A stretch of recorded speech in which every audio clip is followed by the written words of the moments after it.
আপনি ওই কথাটা নিশ্চয়ই শুনেছেন, যখন ভগবান একটা দরজা বন্ধ করেন তখন অন্যদিকে অনেক দরজা খুলে দেন। এবার এই দরজা, এই সমস্ত পথ আমরা দেখতে পাই না, অনেক সময় আমরা বুঝতে পারি না, হারিয়ে যায় সব। কখনো কখনো মনে হয় যে এই কথাটাই মিথ্যে, কিন্তু আসলে তা তো নয়। তাহলে হারিয়ে যায় কেন? কারণ আমরা সময় নষ্ট করি এই দরজার দিকে তাকিয়ে থেকে। ভাবি এই বুঝি দরজা খুলবে, এবার দরজা খুলবে। অপেক্ষা করতে করতে আমরা অনেক সময় নষ্ট করে ফেলি। এত সময় নষ্ট করি যে আমরা দেখতে পাই না, খুঁজে পাই না সেই সমস্ত দরজা আর পথ যা আমাদের জন্য খোলা রয়েছে। যদি খুঁজেই না পাই তাহলে তা ব্যবহার করব কি করে?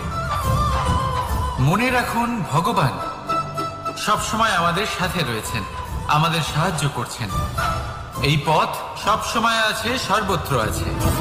দরকার রয়েছে শুধুমাত্র দৃষ্টির, দৃষ্টিভঙ্গি এবং ভাবনার। এই দৃষ্টিকে বিস্তৃত করুন, এই দৃষ্টিভঙ্গিকে ধনাত্মক করে তুলুন, আর এই ভাবনা, এর সীমা একটু বাড়িয়ে তুলুন। তারপর দেখবেন সব খুঁজে পাবেন। আসলে কি, এই যে ঈশ্বর, এই যে পরমাত্মা, তা আমাদের সাথে রয়েছে, আমাদের মনের মধ্যে রয়েছে। যিনি তাকে মন থেকে চাইবেন তিনি তাকে মনের মধ্যে অবশ্যই খুঁজে পাবেন। যদি উনি মন থেকে চান পথ খুঁজে পেতে, তাহলে তিনি অবশ্যই পথ খুঁজে পাবেন। তাহলে আসুন আমার সাথে ভালোবেসে বলুন, রাধা রাধা। এই সংসারে মাতা পিতা তার সন্তানকে সব থেকে বড় উপহার কি দিতে পারে? বৈভব, সুযোগ সুবিধা, বাড়ি, নাকি আশেপাশের পরিবেশ? এই সংসারে মাতা পিতা তার সন্তানকে সব থেকে বড় উপহার শিক্ষা দিতে পারেন, কিন্তু তার জন্য সময়ের প্রয়োজন হয়। এবার এই সময় অত্যন্ত অদ্ভুত। সময়ের ধারণা সবার রয়েছে। কখনো কখনো কিছু কঠিন সময় বরদানের মতো আমাদের সম্মুখে আসে। এরকম কোনো সমস্যার কথা যদি আমি বলি, যেমন যুদ্ধ, মহামারী, মহা অসুখ, এরকম সময় আমাদের কাছে যথেষ্ট সময় থাকে। এই স্থানে কত সম্পত্তির ক্ষয়ক্ষতি হবে। এবার এই সময় কিভাবে কাটিয়ে ওঠা যায়? অশুভ চিন্তা তার মনের মধ্যে বাসা বাঁধে, সে বুঝতে পারে না সে কি করবে। আমি বলবো, চিন্তা ত্যাগ করুন, এই ভয়কে ত্যাগ করুন। আর মনে রাখুন একটা গুরুত্বপূর্ণ কথা, যে ঈশ্বর আপনাকে বরদান দিয়েছেন যাতে আপনি নিজের কর্তব্য পূর্ণ করতে পারেন। কর্তব্য, নিজের পরিবারকে সময় দেওয়া, নিজের সন্তানকে শিক্ষা দেওয়া। তাদের সাথে বসুন, কথাবার্তা বলুন, আলোচনা করুন। কিছু কথা তারা বলবে, কিছু আপনি বলবেন, কিছু আপনি শিখবেন, কিছু তারা শিখবে। তাদের সাথে খেলা করুন, তাদের সাথে পূর্বপুরুষের গল্প করুন। এইসব করলে তাতে না শুধু তাদের ভবিষ্যৎ উজ্জ্বল হবে, বরং আপনিও সন্তুষ্টি পাবেন। ভয়ভীত হবেন না। আজ বর্তমানে আপনি কি করতে পারেন যাতে আপনার বর্তমান সঠিক হবে এবং ভবিষ্যৎ উজ্জ্বল হবে, তাতে একাগ্র হন। সব কিছু শুভ হবে। রাধা রাধা। সকালে উঠে সবার আগে স্নান করেন। কেন? বুঝতেই পারে না। কেন কথায় কথায় বারান্দা উঠোন পরিষ্কার করা হয়? বুঝতেই পারে না। অনেক মানুষজন এটাকে ধার্মিক এবং অন্ধবিশ্বাস বলে, কিন্তু যদি আমি আপনাকে সত্যি কথা বলি, প্রত্যেক ধর্ম বিজ্ঞানসম্মত। প্রত্যেক কাজের পেছনে বৈজ্ঞানিক সত্যতা লুকিয়ে রয়েছে, কিন্তু প্রত্যেক মানুষ সেই নিয়ে কতটা ভাবেন, কতটা বোঝেন আর কি পদক্ষেপ নেন, তা হলো আলাদা এবং অত্যন্ত গুরুত্বপূর্ণ, কিন্তু তা হলো বিজ্ঞানসম্মত। আজও যখন আমি আগে বাড়ি যাই, মা সবার আগে আমার হাত পা ধুয়ে দেন, তারপর সবকিছু। তাই আপনি পরিচ্ছন্ন থাকুন, তাহলে আপনি সুস্থ থাকবেন। তখনই আপনার মনে ভক্তিভাব আসবে, তখনই এই সমগ্র সংসারকে সামলানোর শক্তি অর্জন করতে পারবেন। তাহলে পরিচ্ছন্ন থাকুন, সব ভালো থাকবে। রাধা রাধা।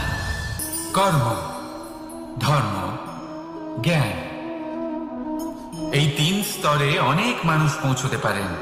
অনেকে এই পরীক্ষা দিয়ে তাতে উত্তীর্ণ হয়ে যেতে পারেন, কিন্তু শিখরে পৌঁছে শাসন তিনিই করতে পারেন যার কাছে এই চতুর্থ গুণটিও থাকে, সমর্পণ। অত্যন্ত গুরুত্বপূর্ণ একটা গুণ এটা। এই সমর্পণ আসলে অত্যন্ত গুরুত্বপূর্ণ। পূর্ণ সমর্পণ দরকার নিজের লক্ষ্যের প্রতি, সমর্পণ নিজের কর্তব্যের প্রতি, সমর্পণ নিজের আত্মার থেকে নির্গত স্বরের প্রতি, সমর্পণ নিজের রথির প্রতি, অর্থাৎ আমার প্রতি। এবার এই পরীক্ষায় অত্যন্ত কঠিন এক বাঁক আসতে চলেছে, যেখানে সারথীকে সমর্পণের নিরিখে পরীক্ষা করা হবে, আর তাতে উত্তীর্ণ হওয়ার পরে তার হাতে ধর্ম স্থাপনের রথের রাশ তুলে দেওয়া হবে। দেখা যাক কি হয়। ততক্ষণ আপনি প্রসন্ন থাকুন আর আমার সাথে ভালোবেসে বলুন রাধা রাধা। ভাগ করে নেওয়া বা বন্টন করা প্রত্যেক মানুষের জীবনে অবশ্যই হয়ে থাকে, আর অনেক সময় এটা জীবনে অতি আবশ্যক হয়ে পড়ে। কিন্তু ভাগ করার মনোকামনা তার থেকেও বেশি গুরুত্বপূর্ণ হলো যে কোন ঘটনার আধারে এই বাটোয়ারা হলো। অনেক সময় এই বাটোয়ারা হলো শান্তির প্রতীক, আবার অনেক সময় এই বাটোয়ারা বিপ্লব ঘটাতে পারে, এমন এক বিপ্লব যা মহাযুদ্ধ ঘটিয়ে দিতে পারে। দেখুন, বাটোয়ারা সম্পত্তির হোক বা হোক ভিক্ষার, শিক্ষা কিন্তু একটাই। জীবনে অনেক সময় বাটোয়ারা দরকার হতে পারে, কিন্তু যতদূর সম্ভব তা এড়িয়ে চলুন, একসাথে মিলে এগিয়ে চলুন। কারণ দেখুন, এই যে বাটোয়ারা ভাগ করে দেয়, আর সেখানেই একতা আপনাকে অগ্রসর করে। তাহলে আপনিও এটাই করুন, একসাথে মিলে সামনে এগোন আর আমার সাথে ভালোবেসে বলুন রাধা রাধা। যখন একজন ভক্ত এবং তার ভগবান এক আকার ধারণ করেন, যখন একজন ভক্ত নিজের ভগবানের প্রতি, নিজের জীবনের লক্ষ্যের প্রতি সম্পূর্ণরূপে সমর্পিত হয়ে যান, তখন জন্মগ্রহণ করে ভক্তি। আর তখন সংসারের সমস্ত আশা তিনি ত্যাগ করতে পারেন। সমস্ত আশা শেষ হতে পারে, কিন্তু মানুষের সঙ্গ ভক্তি কখনো ত্যাগ করে না। যখন ভক্ত ও ভগবান এক আকার ধারণ করেন, এক হয়ে যান, তখন রথী এবং সারথীর মধ্যে কোনো পার্থক্য থাকে না। তারাও এক হয়ে যান, একটাই ব্যক্তিত্ব, একটাই অস্তিত্ব। আর সেই জন্যই কখনো কখনো রথীর আদেশ ছাড়াই সারথী রথ চালিয়ে দেন, আবার কখনো সারথীর পরামর্শ ছাড়াই রথী আক্রমণ করে ফেলেন। এ তো শুধুমাত্র আরো একটা গুণ সেই সারথীর মধ্যে, যিনি ধর্ম স্থাপনার মহান কাজে আমার সারথী হতে চলেছেন। তাহলে আসুন আমার সাথে ভালোবেসে বলুন রাধা রাধা। ধর্ম, আমরা সকলে ধর্মের বিষয়ে কথা বলি, কখনো নিজের ধর্মের বিষয়, আর কখনো অন্যের ধর্মের বিষয়। কখনো আমরা অধর্ম দেখলে সেই বিষয়ে কথা বলি, অনেক রকম আলোচনা হয়। কিন্তু এই ধর্ম আসলে কি, সেটা কি কেউ বোঝে? যদি আমি আপনাকে উত্তর দিই, এই উত্তর সরল। ধর্ম হলো তাই যা মানুষকে অন্য মানুষের সাথে, সমস্ত বিশ্ব সংসারের সাথে আনন্দ সহকারে বাঁচতে শেখায়। সেই জন্য আপনি যদি কখনো কোনো ধর্মীয় স্থানে যান, সেই ধর্মীয় স্থানে গিয়ে আপনার শান্তির অনুভূতি হয়, তাই না? কিন্তু দেখুন, ধর্মের জ্ঞান থাকলেই সেই মানুষ ধর্মের পথে চলতে পারবে এমন কোনো কথা নেই। অনেক সময় সম্পর্কে যখন সংঘর্ষ বেড়ে যায়, তখন ইচ্ছে